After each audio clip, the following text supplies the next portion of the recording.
जय श्रीराम मित्र आणि मैत्रिणी. हे बघा, श्री उठला आणि हे काय असा माशांना बघत होता आणि मग लवकर उठले होते म्हणून दूध आलं नव्हतं.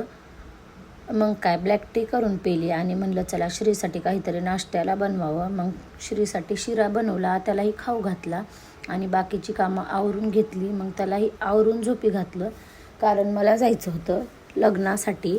मग मीही आवरून पोहोचले लग्नस्थळी.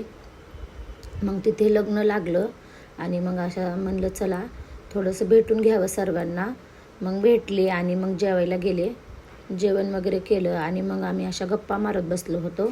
लल्लाची बहीण, आत्याची मुलगी, सर्वजण.